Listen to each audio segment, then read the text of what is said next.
그리스도의 형상을 입은 사람들에게 사도 바울은 또 하나의 주문을 하십니다.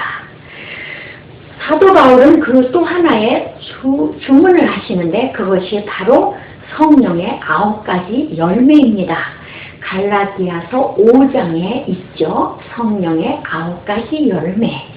사랑과 희락과 또 화평과 오래 참음과 자비와 양성과 충성과 온유와 절제니 이런 것을 바로 금지할 법은 없느니라.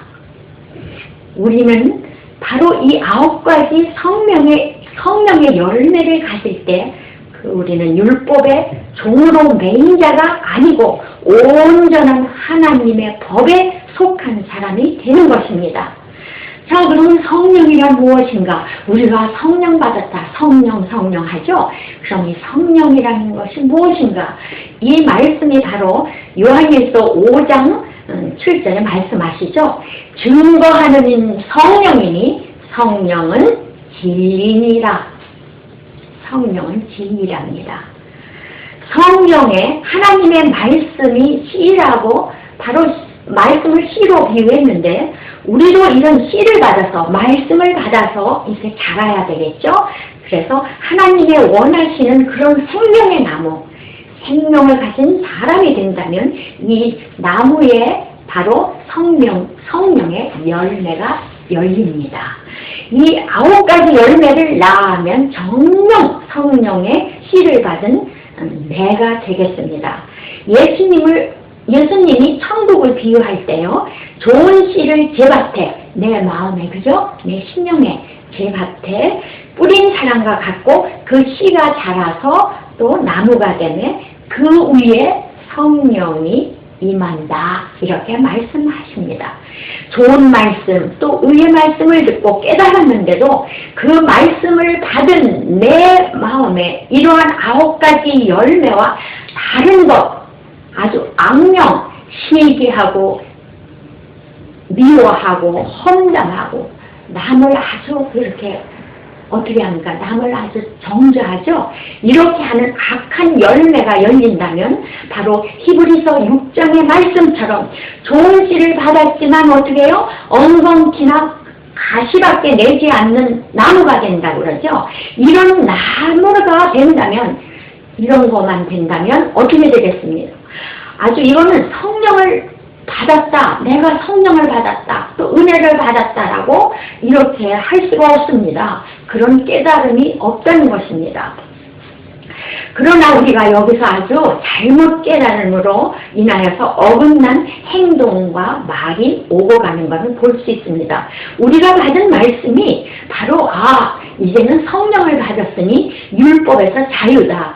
진리가 너희를 자유케 한다. 이런 것을 가지고, 이런 것을 자유함을 가지고 내 육신적인 이로움에 사용해도 과연 좋은가 하는 것입니다. 성경에서는 절대 해서는 안 된다고 이렇게 말씀하고 계십니다. 그러면 하나님께서 받은 그 자유함을 가지고 우리가 어떻게 하나님의 나라를 위해서 쓸 것인가? 그리고 우리가 이웃에 있는 형제들이나 모든 일을 위해서 어떻게 이런 것을 가지고 쓸 것인가? 바로 갈라디아서 4장 13절에 이렇게 말씀하고 계십니다.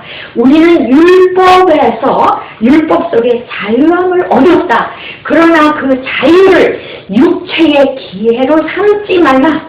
오직 그 자유를 가지고 서로 사랑으로 종노릇하라. 성도 여러분, 이 말씀은 우리에게 어떤 것을 의미하는 말씀인가를 우리가 다시 한번 생각하여 봐야 될 것입니다.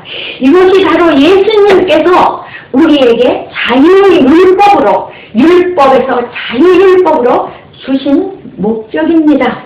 즉 서로 사랑을 위한 종이 되라. 우리는 과거에요, 말씀을 잘 모르고 진리를 잘 모르고 할 때는 굉장히 율법적인 것에 묶여 있었던 적이 있습니다. 또 그런 것이 우리가 내 신앙의 전부라고 이렇게 생각했죠. 저도 그렇습니다. 그랬는데 우리가 바로 예수를 믿는 사람들은 그래서 아주 말이나 행동할 수 있겠죠. 모든 것을 그렇게 하고 또 노력해 왔습니다. 그런데 말씀을 완전히 깨닫고 보니까 그것은 단지 표면적인 것이요, 바로 또 이면적인 것이 그 속에는 엄청난 것이 내포하고 있다는 것을 알았습니다. 그 중요한 것을 깨달아서, 그러나 또 그랬는데 잘못도 오해하는 것이 많았습니다. 나는 그리스도의 말씀인 진리를 깨달아서 신이라고 하니 아주 무슨 짓을 하더라도 정죄받지 않는다는 식, 또 흡사 면죄부를 받는다는 이런 생각을 하다 보니까 성경의 말씀이 바로 성령의 검이라고 그랬죠. 그 말씀이 성령의 검이라고 했듯이 내가 받은 말씀의 검을 가지고 아무에게나 휘두르고 그렇게 되는 것으로, 또 나만이 모두 옳고 나만이 모든 사람보다 나만이 모든 말씀을 받았다라고 이런 자만과 오만으로, 성령이 아닌 자기만의 지식으로 자만과 오만으로 이렇게 나타난다는 것입니다. 이러한 사람들은요, 이러한 분들은 자기 자신들도 모릅니다. 그것이 큰 문제라는 것입니다. 그래서 이 9가지의 성령의 열매가 화면이 보여야만 그 칼을 아무에게나 휘두르지 않게 된다는 것입니다. 이 2가지가 다 갖추어져야 돼요. 자, 스스로 종로로 탄다는 것은 그럼 뭐냐?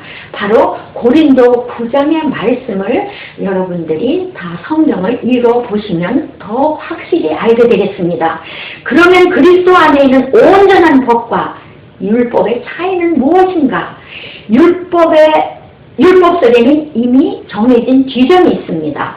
먹는 거, 먹지 못하는 거, 또 행할 것, 행하지 못하는 것, 어떤 그런 육신적인 규정이 있는데 그것 자체를 어떻게 해요? 하면 그 자체가 죄가 되죠. 그 자체를, 율법은 그렇습니다. 그러나 우리가 율법 속에서 자유함을 얻었다는 것은 중요합니다. 이 말씀은 율법 속에서 자유함을 얻었다는 것은 법을 정하지 않아도 법대로 행하는 것을 말하는 것입니다. 즉 우리가 속한 법이란 바로 그 말씀이 이 말씀입니다. 사랑으로 서로 종로를 살아. 먹고 마시는 것, 행하고 또 가지는 것, 이런 것을 이런 것 때문에 천국을 가고 못 가고 하는 그런 법의 시대가 아니라는 것입니다. 믿는 사람이라면 스스로 종로로 타는 것은 더 많은 사람을 얻고자 함이라는 거죠. 사도 바울께서 고린도 전서에 말씀하신 그 말씀입니다. 우리가 그것을 다시 성도 여러분들이 시간상 말씀 못 드리고 고린도전서 9장의 말씀을 꼭 한 번 더 읽어봐 주시면 감사하겠습니다. 자유율법을 가장 잘 나타내신 말씀이죠. 어느 모양대로 처한 사람 가운데서 본인은 그렇지 않고 또 옳은 것을 가지고 있는데도 그들처럼 하는 것은요, 그리스도 안으로 넣기 위함이라는 것입니다. 그리스도 안으로 넣기 위함. 이것이 바로 사랑입니다. 사랑을 강조했습니다. 자, 우리가 먹는 거 한번 예를 들죠. 율법으로 먹지 말아야 하는 여러 가지 음식이 있습니다. 부정한 음식, 또 우상의 제물.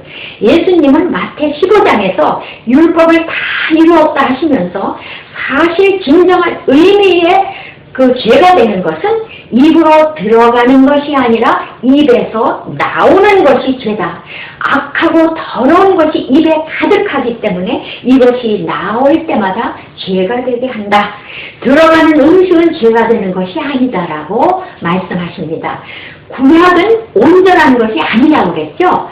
장차 좋은 것에 올 그림자와 즉 진정한 의미의 죄가 되는 것을 보여주기 위한 바로 그림자요 또 모형이다 이렇게 말씀하시고, 사도 바울도 우리에게 율법 없는 사람에게 율법 없는 사람처럼 하라는 의미는 바로 뭡니까? 그런 사람을 내가 더 이렇게 얻기 위함이라, 그리스도 안으로 더 넣기 위함이라, 이렇게 말씀하시는 그런 사랑의 의미를 말씀하고 있는 것입니다. 고린도전서 10장을 또 보면 자기 유익을 구치 말고 남의 유익을 위해서 구하라, 배려하라는 것이죠. 이 말씀은 자유율법 속에 있는 사람들에게 단절인 예가 되는 것입니다. 율법 속에는 모든 것이 되는 것이 아니고 안 되는 것도 있는데 그것이 가능하다라는 거죠. 성령의 9개의 열매를 확실히 가졌다라는 말입니다. 하지 말라는 법을 어기는 자체가 구약에서는 죄가 되고 또 불가능하죠. 우리 모세가 받은 그 율법 있죠. 어떻게 그것을 잘 지킵니까? 그 중에 하나라도 지키지 않으면 바로 죄인입니다.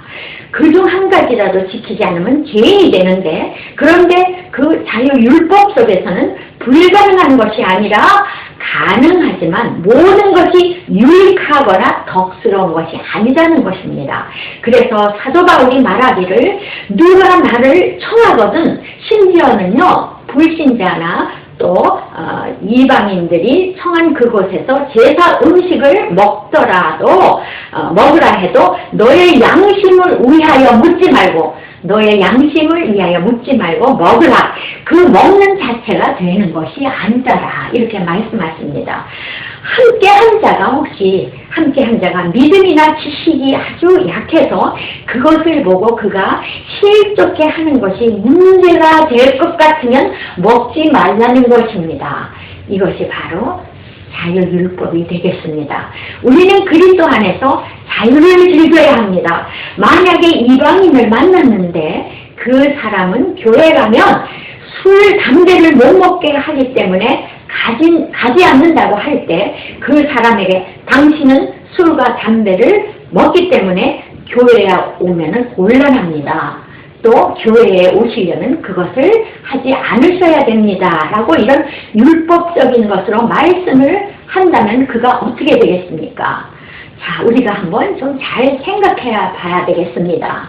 우리가 바로 예수님께서 말씀하신 진리가 너희를 자유케 한다라는 말씀을 확실히 깨닫지 못하고 그저 말로만 하고 있다는 것입니다. 자, 만약 이것이 내 유익을 위해서라면, 그 유익한 것이 아니라 하나님의 영광을 위해서, 하나님의 영광을 위해서 한 영광을 얻고자 함에 필요하다면 그것은 유익한 일이라고 성경은 말하고 있습니다. 고린도전서 8장에서도 우리는 하나님의 말씀을 발견합니다. 그리스도 안에서 진리를 만나보니까 진정한 우상이 어떤 것인지 깨닫게 되죠. 이 먹지 않고가 문제가 아닌 것으로 우상의 재물을 극복함으로, 우상의 재물이라고 칭하는 제사 음식을 먹는다 할 때 나에게는 문제가 지식과 믿음이 약한 그런다는 것입니다. 그들은 그렇게 알고 있지 않습니까? 자, 우리들이 제사를 지낼 때 제사를 지내고 난 음식을 마음속에도요, 우리는 예수님을 믿으니 나는 먹지 않는다라고 먹지 않는다면 그들이 볼 때는 바로 어떻게 굉장히 혼돈을 일으키죠. 자, 그 이유는 그들처럼 하나님을 닮은 사람이 먹는 걸 되는가 보다 이렇게 모르고 하게 되면 그 사람이 실족됩니다. 자, 이렇게 9장 10장 말씀을 하시고 이렇게 하나님